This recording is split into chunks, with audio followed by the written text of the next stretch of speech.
O livro de Levítico.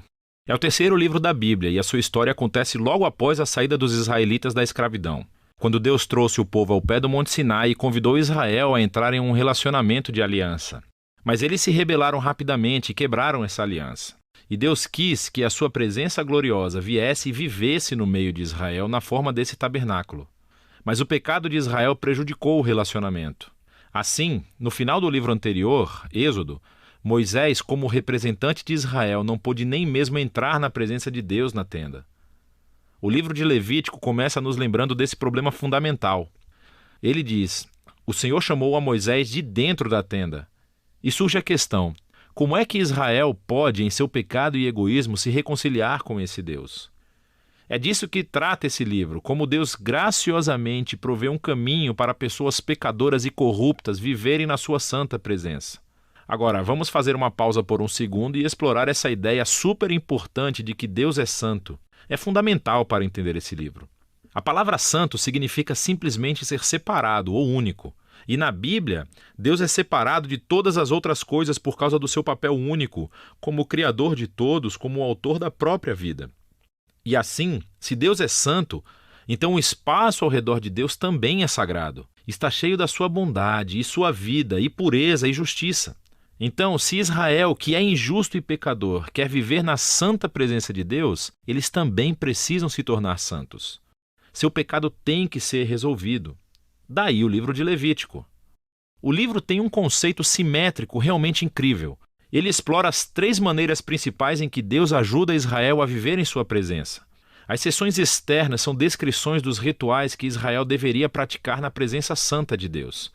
As próximas seções internas enfocam o papel dos sacerdotes de Israel como mediadores entre Deus e Israel. E dentro disso estão 2 seções correspondentes que enfocam a pureza de Israel. E então, bem aqui no centro do livro, há um ritual fundamental, o dia da expiação, que une o livro inteiro. O livro conclui com uma pequena seção em que Moisés convida Israel a ser fiel a essa aliança. Vamos explorar melhor o livro.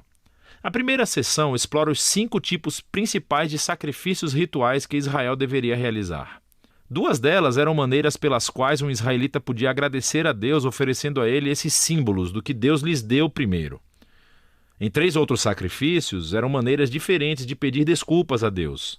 Então, aqui um israelita oferecia o sangue de um animal enquanto confessava que o seu pecado criou mais mal e morte no mundo bom de Deus.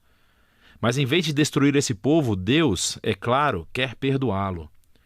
E assim esse animal simbolicamente morre em seu lugar e o expia, o que significa cobrir o pecado deles. E assim, através desses rituais, os israelitas estavam constantemente sendo lembrados da graça de Deus, mas também da sua justiça e da severidade do seu mal e as suas consequências. O segundo conjunto de rituais estabelece as 7 festas anuais de Israel. E cada uma delas contava uma parte diferente da história sobre como Deus os resgatou da escravidão no Egito e os levou através do deserto a caminho da terra prometida. E celebrando essas festas regularmente, Israel se lembraria de quem eram e quem Deus era para eles.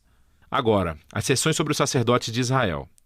Você tem Arão e os seus filhos, ordenados pela primeira vez a entrar na presença de Deus em nome de Israel. E então, nessa seção correspondente, encontramos as qualificações para ser um sacerdote. Os sacerdotes foram chamados ao nível mais alto de integridade moral e santidade ritual, porque eles representavam o povo diante de Deus, mas também representavam Deus para o povo.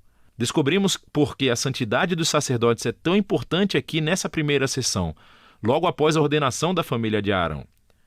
2 de seus filhos caminham direto para a presença de Deus e violam flagrantemente as regras. E assim eles são consumidos pela santidade de Deus. É uma lembrança assustadora do paradoxo que existe ao vivermos na presença santa de Deus. Porque é bondade pura, mas se torna perigoso para aqueles que se rebelam e insultam a santidade de Deus. Por isso é importante que os sacerdotes de Israel se tornem santos. E também que todo o povo de Israel se torne santo, que é do que se tratam as próximas sessões internas. Os capítulos 11 a 15 são sobre a pureza ritual exigida de todos os israelitas. E os capítulos de 18 a 20 são sobre a pureza moral do povo. E aqui está o que significa essa linguagem de pureza e impureza.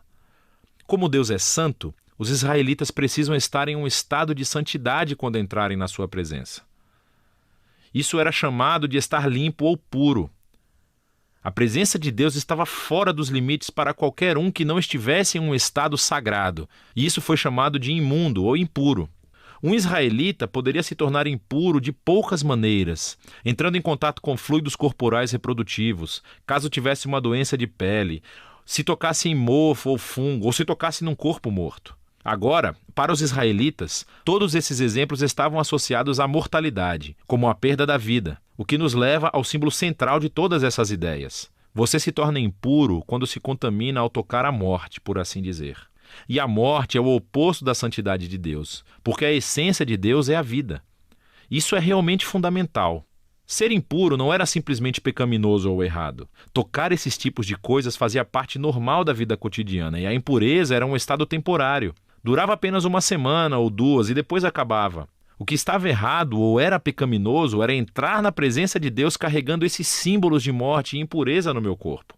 Não faça isso. Agora, o último modo de se tornar impuro era comendo certos animais. E as leis alimentares kosher são encontradas aqui nessa seção. Agora, tem havido muitas teorias sobre por que certos animais eram considerados impuros e fora dos limites, seja para promover a higiene ou para evitar tabus culturais.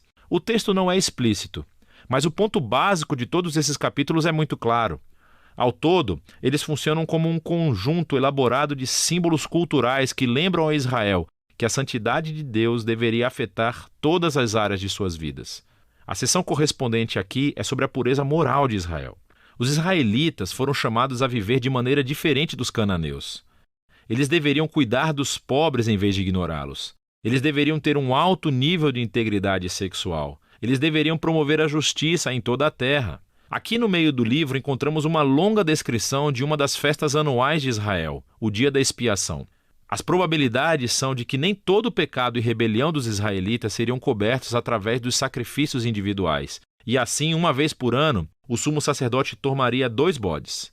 Um deles se tornaria uma oferta de purificação e expiaria os pecados do povo, e o outro foi chamado de bode expiatório. O sacerdote confessaria os pecados de Israel e simbolicamente os colocaria nesse bode, e então seria lançado no deserto.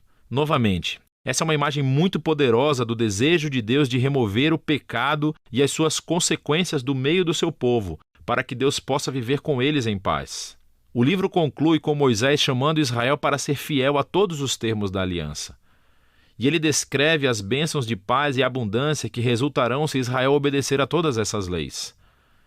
Ele também os adverte que, se forem infiéis e desonrarem a santidade de Deus, isso resultará em desastre e, por fim, o exílio da terra prometida. Agora, se quiser ver como o Levítico se encaixa na grande história, é útil olhar para a primeira frase do próximo livro da Bíblia, Números.